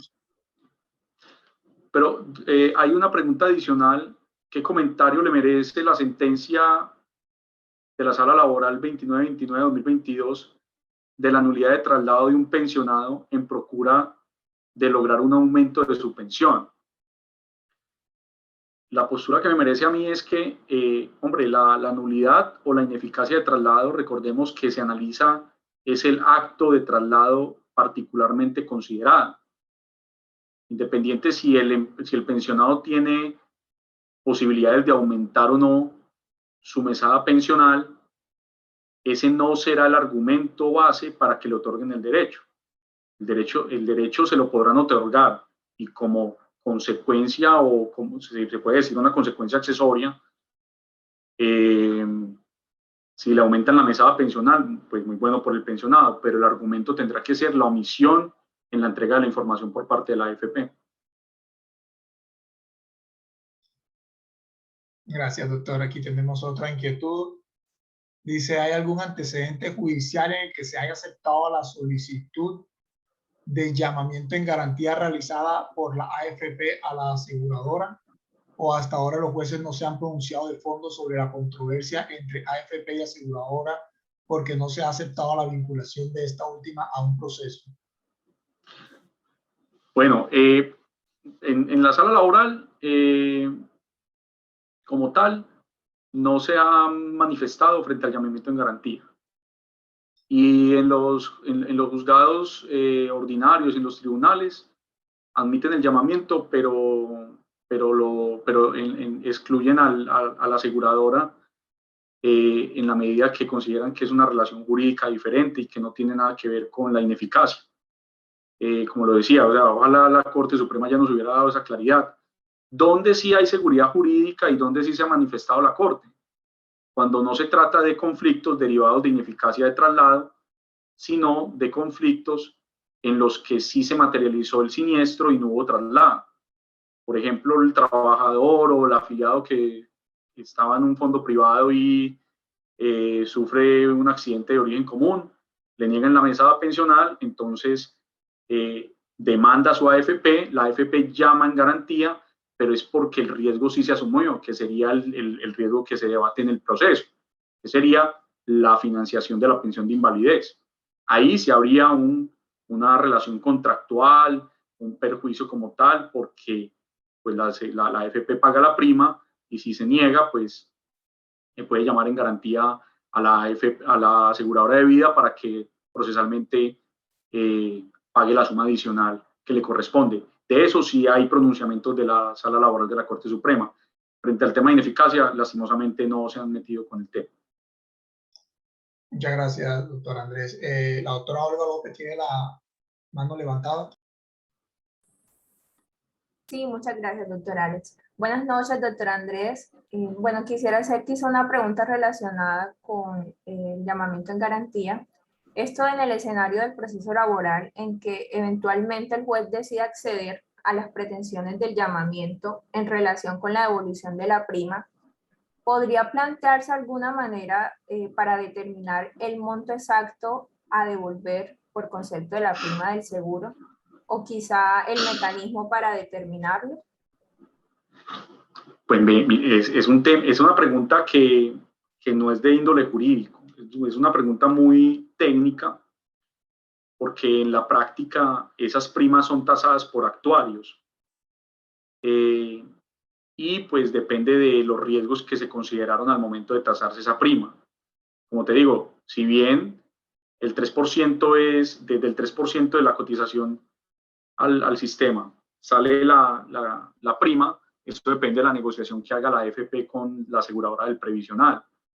Entonces, dependerá de lo que se haya pactado en cada una de las pólizas, de los siniestros que se hayan reconocido, pero yo considero que si se llegara a acceder a esa pretensión, obviamente estamos escribiendo la jurisprudencia en ese aspecto. En mi concepto, podría la aseguradora entablar alguna acción de tipo contractual en contra de la AFP porque ella cumplió con su obligación condicional. Pero que nosotros tengamos una posibilidad, por ejemplo, de tasar la prima desde el punto de vista jurídico, no la hay. Pues una prima en cuanto a la devolución de lo que se llegara a condenar. Tendría que ser un tema muy de analizar cada póliza, cada contrato suscrito entre las partes. Muchas gracias. Esta pregunta, doctor Alex, que hacen en el chat me parece sumamente importante porque también me la hicieron como hace 2 semanas, porque está pasando que hay personas que llegan a la edad de convergencia. Recordemos que la edad de convergencia es cuando uno se aproxima, cuando uno llega a los 10 años antes, en donde los saldos en el régimen de ahorro individual empiezan a migrar al fondo conservador para que no pierdan su poder adquisitivo y financien la mesada. Esos 10 últimos años, entonces las mujeres deben tener, cuando las mujeres o los hombres llegan a esa edad, estamos hablando los hombres hoy se pensionan a los 62 años, antes de los 52 años le tienen que dar la doble asesoría que está vigente desde el año 2014. En el evento pues, que hablemos aquí como a título de ejemplo con los hombres, pero no le dan la doble asesoría y toda la vida fue afiliado a un fondo de pensiones privado. ¿Sí? Eso es un supuesto. O inicia la edad de convergencia, es decir, llega a los 56 años y dice, pues pucha, a mí nunca me dieron la asesoría para ver si me podía pasar o no, y siempre estuve en una AFP. Vean, o sea, la jurisprudencia de las altas cortes apenas está empezando a pronunciarse sobre el tema, pero el Tribunal Superior de Medellín Sala Laboral sí se ha manifestado sobre el asunto. Y en ese punto ha indicado que podría ser posible declarar la nulidad de la afiliación y como tal que se afilie al RPM. Vean que aquí ya no estamos hablando de ineficacia, sino de nulidad de la afiliación, en la medida que al momento de afiliarse, él no contaba con las alternativas como tal de tomar la decisión de si se iba para el RPM o para el RAIS. Y con base en esas prerrogativas podría ser viable. No estoy diciendo que ya sea una doctrina probable, ni mucho menos, pero ya hay algunas sentencias donde se ha accedido a la nulidad de afiliación al sistema general de pensiones, pues el subsistema RAIS, con base en esa omisión en el deber de asesoría, de doble asesoría antes de la de convergencia. Perfecto. Gracias, doctor Andrés. Aquí hay otra inquietud. Dice, cuando la ineficacia la demanda un afiliado y no un pensionado y la aseguradora aún no ha pagado la suma adicional, ¿se podría de igual manera decir que el seguro cumplió con su función de dar cobertura a la contingencia que se podría presentar de una causación de la pensión de invalidez o sobrevivencia y que por tanto no hay lugar a que se obligue a una aseguradora a devolver las primas que recaudó por ese seguro? Pero, o sea, la pregunta está un poco, o sea, no la entendí muy bien porque estamos partiendo de la base que ya se materializó la invalidez, pero la aseguradora no ha pagado la suma adicional. Sería esa la pregunta, si la entendí bien, o si por favor me la pueden repetir. Vamos a leerla nuevamente. Cuando la ineficacia la demanda un afiliado y no un pensionado y la aseguradora aún no ha pagado la suma adicional, ¿se podría de igual manera decir que el seguro cumplió con su función de dar cobertura a la contingencia que se podría presentar de una causación de pensión de invalidez o sobrevivencia y que por tanto no hay lugar a que se obligue a una aseguradora a devolver las primas que recaudó por ese seguro? Sí, claro, yo estoy totalmente de acuerdo. No habría lugar a decirle, pues obviamente todo esto está por escribirse, pero no habría lugar a decirle al asegurador que está obligado porque no había pagado la suma adicional, en la medida que la obligación del asegurador no se materializa solamente con el pago de los siniestros, con la indemnización como tal. La obligación está también en asumir el riesgo durante la vigencia de la póliza. Entonces la aseguradora tendría que alegar que le pagaron la prima y que por tanto, al haber asumido ese riesgo durante la vigencia de esa póliza, pues no tenía lugar a reconocer la suma adicional. ¿Sí? Ese sería mi criterio como tal. No tendría lugar a condicionar que se haya pagado la suma adicional para poderla llamar en garantía, por ejemplo, no. Perfecto. Ok. Esta pregunta no sé si ya usted se refirió a ella. Tomo la leo a ver si de pronto es sobre el mismo tema. Dice, ¿hay algún fallo que hable de ineficacia, no de traslado, sino de afiliación? Sí, es la misma que ya hablamos. Exacto. Okay. Perfecto. Entonces, esa es la de la nulidad de la afiliación. Sí, señor. Así esos pleitos están empezando a darse y hay una alta probabilidad de que sí se empiecen a acceder a esas pretensiones porque la omisión en la doble asesoría está trayendo como consecuencia que el afiliado alegue que no contaba con el suficiente juicio para poder determinar su afiliación al RAIS o su continuidad. Perfecto. Otra inquietud dice, ¿podríamos considerar que en el saldo del ahorro individual hacen parte los rendimientos financieros? Al respecto, se puede tener en cuenta que una parte del rendimiento financiero compensa la pérdida de poder adquisitivo. No sé. Bueno, lo que pasa es que la respuesta es que sí, los rendimientos financieros hacen parte del saldo de la cuenta de ahorro individual, porque hacen parte precisamente de los conceptos que en el CAE es igual a CAE más rendimientos financieros, solo que hacen son del patrimonio del afiliado. Hasta el punto que ese es eso es una de las ventajas como tal del RAIS, porque yo no estoy, pues obviamente, la charla del objeto no es decir cuál es mejor o cuál es peor, pero en el RAIS hay personas que, por ejemplo, dejaron de cotizar hace 15 años y tenían 20 millones de pesos ahorrados, y cuando van y reclaman la devolución de saldos, resulta que los rendimientos financieros que le devuelven son mayores que las cotizaciones. Entonces, claro que sí, los rendimientos son parte del saldo de la cuenta de ahorro individual. Se puede tener en cuenta que una parte del rendimiento financiero compensa la parte del poder adquisitivo. Pues mira, lo que pasa es que en nulidad o ineficacia de traslado, los rendimientos financieros no entran a financiar la fórmula de la pensión de vejez del artículo 33 de la ley 100.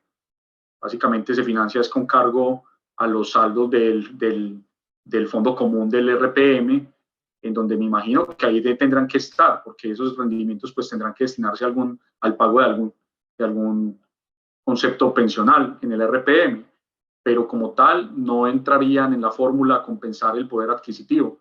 El poder adquisitivo lo garantiza ¿quién? La AFP, cuando traslada los saldos de acuerdo con las condenas que está interponiendo la Corte Suprema, en la medida que dice al final de las condenas que todos los valores deberán ir debidamente indexados.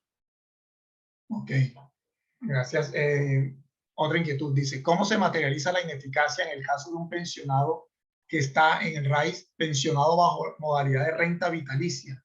¿Tiene el pensionado que devolver lo devengado? ¿Puede la aseguradora solicitar pago de lo no debido una vez declarada la ineficacia? Bueno, recordemos que la renta vitalicia es una modalidad pensional exclusiva del régimen de ahorro individual con solidaridad. La renta vitalicia es un contrato de seguro establecido en la ley 100 del 93, en el que se define como un contrato irrevocable. Al ser un contrato irrevocable, no hay lugar a que se declare como tal la ineficacia del contrato de renta vitalicia. Pero, pues ese es uno de los argumentos, pero el argumento principal sería la reciente jurisprudencia establecida por parte de la Corte Suprema de Justicia, en la que establece que si es pensionado deberá acudir en un juicio de responsabilidad en contra de la AFP, no en contra de la aseguradora. Bueno, aquí tengo otro más. El seguro previsional por las problemáticas que en la actualidad existen y el límite del 3% podrían estar en cuidados intensivos. Pues realmente yo creo que eso es un concepto que cada asegurador deberá manejar y dar su comentario desde el punto de vista técnico y actuarial, ¿sí? Pero al menos desde lo que se puede observar en el mercado del seguro previsional, es un seguro que sí presenta dificultades con ese 3%. La unidad de regulación financiera del Ministerio de Hacienda precisamente expidió en marzo de este año un estudio sobre el seguro previsional, en donde se establece que una de las propuestas en la agenda legislativa debe ser la regulación para que se garantice la financiación del previsional con ese 3%, porque es que ese 3% no solamente debe leerse de una manera plana con base en las coberturas del previsional.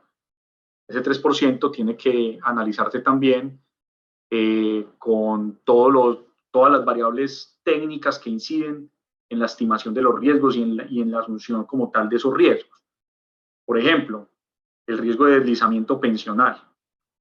El riesgo de deslizamiento que tiene que ver con el incremento mayor del salario mínimo frente al IPC, porque recordemos que las pensiones incrementan con IPC o salario mínimo, hace que la obligación del asegurador sea mucho más compleja de asumir en la medida que el riesgo financiero que se le traslada, pues él tiene que asumir ese descalce en las diferencias entre IPC y salario mínimo. Eso es algo de lo que hay que hablar y hay documentos públicos donde ya se hace referencia al tema. Otro asunto tiene que ver con los cambios legislativos, también expuesto por la Unidad de Regulación Financiera, en la medida que, por ejemplo, lo que pasó entre el 2000, no recuerdo, los 2003 a 2009 con el requisito de fidelidad pensional, por ejemplo, donde la Corte dice, vea, los que no tengan una fidelidad con el sistema no se pensionan por invalidez ni por sobrevivencia. Pero después, entonces, ¿qué hizo? El requisito de fidelidad, como fue un requisito adicional a los requisitos objetivos establecidos para estas pensiones, pues hizo que la siniestralidad disminuyera. Y con base en esas normas vigentes, estoy hablando de la Ley 860 de 2003 y Ley 797 de 2003, para invalidez y sobrevivencia respectivamente, cuando se declara la inexequibilidad del requisito de fidelidad, pues se amplían la siniestralidad. Pero como todas las aseguradoras de vida que expidieron en su momento la póliza del previsional, pues lo hicieron teniendo en cuenta ese riesgo jurídico, tuvieron que entrar a analizar si la prima sí era suficiente o no era suficiente. Entonces, pues obviamente cada aseguradora tuvo que haber acordado con su AFP si había un reajuste de prima o no, en fin. Pero eso es solamente un ejemplo que traigo, porque en la práctica eso es lo que se conoce como el riesgo judicial. Y la ley 100 no contempla que las AFPs tengan que asumir ese riesgo. ¿Cómo se asume, por ejemplo, los efectos ultraactivos o retroactivos de una sentencia de la Corte Constitucional o de la Corte Suprema de Justicia? ¿Cómo se pondera que va a haber un cambio de jurisprudencia respecto a la inclusión de nuevos beneficiarios, por ejemplo, los hijos de crianza? Si en la ley, antes de que se empezara a hablar de hijos de crianza como beneficiarios pensionales, se hablaba de los hijos reconocidos o los hijos producto de un matrimonio o de una convivencia entre compañeros permanentes, que se reconociera o que hubiera acta de adopción con el respectivo registro civil de nacimiento con la nota marginal. Eso era una situación, pero cuando llegan los hijos de crianza, pues definitivamente se amplía la siniestralidad del seguro y por tanto ese 3% se empieza a ver afectado necesariamente. Eso por mencionar esa situación, porque por otro lado, por ejemplo, lo que les enunciaba también, el decreto 872, el decreto 832 de 1996, que se incluyó en el decreto 2555 de 2010, establece que la aseguradora del previsional debe garantizar la expedición de la renta vitalicia. Pero el problema es que si queremos que el mercado de rentas vitalicias se active, pues debe haber una relación congruente entre la prima del seguro previsional, que se paga con ese 3%, y la prima que expide la aseguradora de vida para que el pensionado pueda tomar una renta vitalicia a precio de mercado. Esas variables de precio de mercado que se analizan a futuro, porque recuerden que esto es un seguro de cola larga, entonces se expide, pero reclaman a los 10 años el siniestro, pues esos temas financieros necesariamente inciden en ese 3% y por tanto lo vuelven insuficiente. Hoy en día, pues se viene trabajando en propuestas, pero yo al menos, de acuerdo con eso, con estas reflexiones preliminares que les acabo de hacer, consideraría que el seguro previsional es un seguro necesario que se debe implementar en el RPM, porque en el RPM las pensiones se siguen pagando básicamente con los impuestos de la nación. En el régimen privado es una fuente de financiación muy importante, porque no solamente cubre los riesgos de invalidez y muerte, también cubre incapacidades y auxilios funerarios, además de todas estas cuestiones que les conté que no están definidas como una cobertura en la ley, pero que en la práctica hay que tenerlas en cuenta. Entonces yo considero que no es que estén en cuidados intensivos, sino que hay que entrar a analizar cómo creamos fuentes de financiación en el régimen de ahorro individual o en el sistema general de pensiones que permitan que el seguro previsional continúe siendo un seguro que aporte en los dos regímenes. Okay. Precisamente, pues eso es lo que yo también he criticado un poco del régimen de prima media, en la medida que pues en prima media lo costoso son los subsidios, pero no hay como tal una normatividad que obligue al RPM a tomar un seguro previsional. Y por eso es que hoy el RPM, al no contar con esa fuente de financiación, porque ellos mismos asumen los riesgos de invalidez y muerte de sus afiliados con cargo al fondo, al fondo solidario, pues como tal del RPM, hace que sea más costoso la sostenibilidad del sistema en el régimen de prima media. Perfecto. Tenemos una mano levantada y leemos después una última inquietud que está en el chat. La doctora Sandy Díaz tiene la palabra. Muchas gracias, doctor. Doctor Andrés, muy buenas noches. Gracias por toda la Buenas charla. noches. Yo tengo una inquietud y es con respecto a los rendimientos. O sea, estamos teniendo una orden por parte de los distintos despachos judiciales de volver todo al estado anterior y eso hace que la persona pues se traslade a Colpensiones junto con los rendimientos que se causaron en determinado lapso. Mi pregunta es, ¿qué está pasando con esos rendimientos? Porque pues se ordena ese traslado a Colpensiones, pero en realidad para que una persona adquiera en este régimen la calidad de pensionado, pues solo bastará entonces el tema de semanas cotizadas y edad. Y edad. ¿Qué pasa y con edad, esos exacto. rendimientos? ¿Qué se está haciendo Esos con rendimientos, esos rendimientos, precisamente cuando a uno le preguntan qué me conviene más, pues quedarme en un fondo privado o trasladarme a Colpensiones. Pues yo voy a partir de un tema práctico y es que el traslado pensional depende de cada situación particular y depende también mucho depende del nivel que pueda garantizar el trabajador durante sus últimos 10 años de vida laboral, o si de pronto es intermitente, pues que tenga unas buenas cotizaciones. Pero realmente en Colombia, la gran masa de pensionados son de un salario mínimo máximo 2. No es común tener pensiones altas en nuestro régimen pensional. Entonces, cuando a uno le preguntan eso, pues en primer lugar, si usted es de un salario mínimo y se pretende trasladar porque le dijeron que Colpensiones es mejor, pues yo considero que es una decisión que es un poco arriesgada en la medida que el riesgo que se materializa tiene que ver con tu pregunta, es que pierde los rendimientos financieros. Porque la fórmula que se establece, lo he repetido en la charla, en el RPM para liquidación de pensión de vejez, no contempla la inclusión de rendimientos financieros. Y en mi concepto eso es de propiedad del afiliado, porque la AFP lo trabajó durante su vida laboral en las inversiones que se le permiten, de acuerdo pues con la mesa de dinero que manejan las AFPs. Pero trabajó con el dinero del afiliado. Eso es de su patrimonio. Hasta el punto que cuando no se trasladan y fallecen, y hay saldos en la cuenta de ahorro individual, o están en retiro programado, esos saldos entran a la masa sucesoral en caso de que no haya beneficiarios pensionales.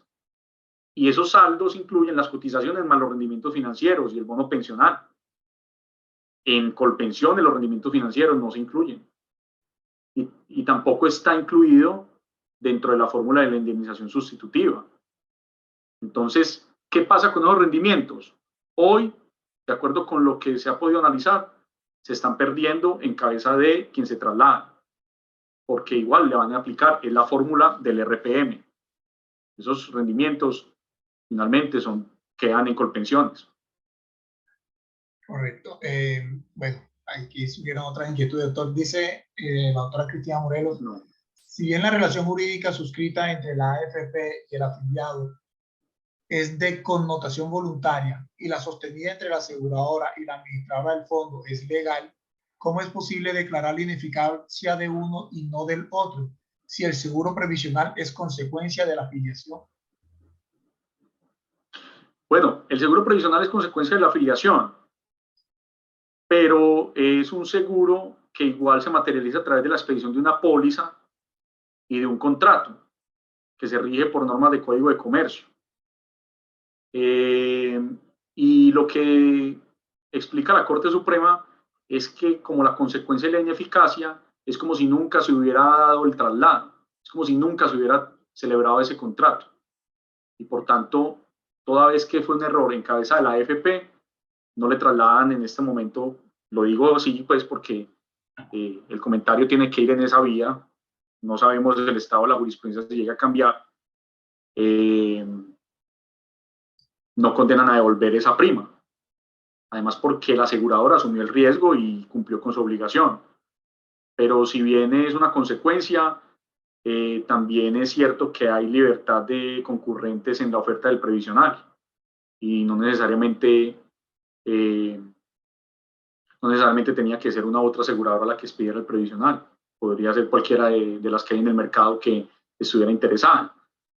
Es más, en la actualidad, como lo pudimos ver, hay algunas aseguradoras que han pedido autorización a la Superintendencia Financiera para que se constituya un patrimonio autónomo. Por tanto, vean que si bien la ley lo establece, que el seguro previsional debe tomarse por parte de las AFP con cargo al 3% de la cotización, hoy la Superfinanciera, dada la criticidad que tiene y asumir todos los riesgos con cargo al 3% por parte de aseguradoras de vida, ha venido autorizando patrimonios autónomos en cabeza de la AFP para que asegure esos riesgos con cargo a ese patrimonio.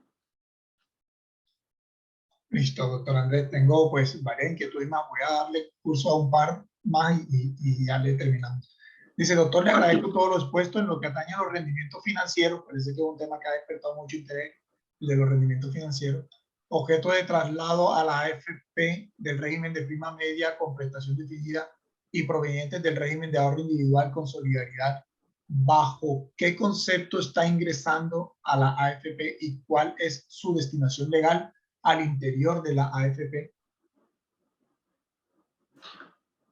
Pues, es decir, espérame, yo le voy a traer la pregunta. En lo que atañe a los rendimientos financieros, objeto del traslado a la AFP del régimen de prima media y provenientes del régimen de ahorro individual con solidaridad. Es decir, los conceptos, los rendimientos, ¿cómo ingresan a la AFP? Esa es la pregunta. Sí, pareciera. ¿Bajo qué concepto está ingresando a la AFP y cuál es la destinación legal al interior de la AFP? No, o sea, los rendimientos financieros ingresan a la AFP como un, es así decirlo, como un resultado de las inversiones que realiza la mesa de dinero de la AFP en las inversiones que le permite, que le permite el ordenamiento jurídico, porque recordemos que las AFP no son libres de invertir en lo que quieran. Entonces ingresan como rendimientos con cargo a las inversiones que realizan, donde ellos también cobran un porcentaje por esa administración y esos rendimientos. Y como tal, pues entra a ser parte de la cuenta de ahorro individual que tiene cada afiliado en su respectivo fondo de pensiones. ¿Cuál es la destinación legal al interior de la AFP a la cual se han trasladado? La destinación legal, por un lado, está establecido en la ley a través del mecanismo de multifondos. La inversión se debe hacer de acuerdo con el perfil de riesgo que tenga cada uno de los afiliados, si es de mayor riesgo, de riesgo conservador o de riesgo medio. Entonces, con base en esa clasificación de los afiliados, se hacen las inversiones en el sistema de multifondos. Y luego de que se hace la inversión, entonces entran a ser parte de los conceptos de financiación del afiliado dentro de su historia laboral. Por ejemplo, si queremos hacer el ejercicio, uno puede coger un extracto de una administradora de fondo de pensiones que se debe enviar trimestralmente a cada afiliado y se puede analizar cuánto equivale a cotización obligatoria, cuánto equivale a rendimientos financieros por las inversiones y luego le da el saldo total de lo cotizado. Yo aprovecho y contesto otra pregunta que está abajo, porque preguntan que si esos rendimientos financieros podrían verse reflejados como semanas adicionales en el RPM en caso de que se declare la ineficacia. Mi respuesta es que no. Mi respuesta es que no, porque la historia laboral de un trabajador solo es una. Y los rendimientos financieros fueron concebidos como una forma de poner a trabajar el dinero y de aumentar la mesada pensional del afiliado en el régimen de ahorro individual. y como en el régimen de ahorro individual uno se pensiona con capital, excepcionalmente con semanas cuando opera la garantía de pensión mínima, no podría sostenerse que los rendimientos van a derivarse como semanas en el régimen de prima media con prestación definida. Además, porque el bono pensional tipo B lo que hace es trasladarse con base en las cotizaciones obligatorias, no con los rendimientos. Perfecto. Bueno, muchas gracias, doctora Angarita. Este tema ha sido muy interesante en la forma y por la controversia que genera y por lo novedoso. Por lo menos ya tenemos una mejor orientación en cuanto a los elementos que hay que analizar para efecto de formarnos un criterio propio. Realmente no hay soluciones dadas, sino más preguntas y la jurisprudencia está en pleno desarrollo en ese aspecto. Entonces, tenemos que hacer seguimiento, está muy pendiente de ver cómo evoluciona el tema, que resulta verdaderamente muy interesante y la cantidad de inquietudes que se han planteado ha sido evidencia en esta charla. Sí, doctor. Mucho. Diga, doctor. Solo algo adicional, y es que hay que empezar también hay que esperar cómo va a ser la relación entre las AFPs y las aseguradoras de vida, porque no es normal que ellos llamen en garantía al previsional a un pleito. Normalmente ellos tienen unas condiciones contractuales debidamente establecidas, hay unos contratos de por medio y generalmente se resuelve con base en ese contrato. Entonces, si se empiezan a llamar, pues tendrá que llamar en garantía. También será una novedad procesal donde tendrán que resolverse las preguntas que hicieron hoy. Espero haber dado algunas aproximaciones con el estado del arte que tenemos hoy. Muchísimas gracias. Bueno, muchas gracias a ustedes por su generosidad y buena disposición. Muchas gracias a todos por su participación. Doctora Alex, qué pena. ¿Sí? Para ya no quitarles más tiempo al doctor Andrés, mucho gusto. Yo tuve una última inquietud, yo la puse en el chat, no sé si pudieron verla, a ver si de pronto nos responde rápidamente. A ver, muchas gracias. Ok, dice. Luego, entonces, esos rendimientos financieros deben solicitarse a Colpensiones. ¿Será que sí responden favorablemente? ¿Podría ser un enriquecimiento sin causa? Bueno, pues es una excelente pregunta porque no he conocido la primera persona que los haya solicitado. Sería un buen ejercicio para empezar a ver qué pasa desde el punto de vista judicial. Yo pensaría que podría haber una alta probabilidad de que sí se devuelvan los rendimientos porque eso es un producto como lo dije, de la inversión de las cotizaciones del trabajador. Podría haber o sea, si nos vamos a la definición exegética del enriquecimiento sin causa, yo creería que hay un desplazamiento injustificado por parte de alguien a favor del patrimonio de otra persona que se está enriqueciendo sin un justo título, sin una relación jurídica que así lo avale. Además, porque la cotización, cuando ordenan devolverla, están obligando a devolverla de manera indexada. Entonces, doctora Daniela, mi respuesta, yo considero que sería viable, o sea, considero que podría ser un buen ejercicio jurídico para empezar a analizar cómo responde Colpensiones. Creo que la probabilidad sería buena. No le puedo decir que sí o que no, porque no conozco asuntos relacionados. Pero desde el punto de vista de la razón de ser de los rendimientos, ahí tendríamos que empezar a escribir esa historia y podría haber una buena probabilidad de lo jurídico. Perfecto. Muchas gracias. Eso evidencia pues la complejidad de las diversas relaciones que se presentan entre los diferentes sujetos que participan en esta problemática. Y como dice el doctor Andrés, pues ya eso tendremos que esperar a ver cómo se desarrollan las diferentes relaciones entre las personas involucradas. Agradecemos mucho su generosidad, doctor Andrés, y le invitamos por la invitación, doctor. a que por favor participemos en las tertulias futuras, no solamente del capítulo Cartagena, sino de los demás capítulos y también de Acordese a nivel nacional. Muchas gracias a todos por su participación y que tengan una feliz noche. Gracias. Muchas gracias. Una feliz noche. Hasta luego. Muchas gracias, doctor Andrés.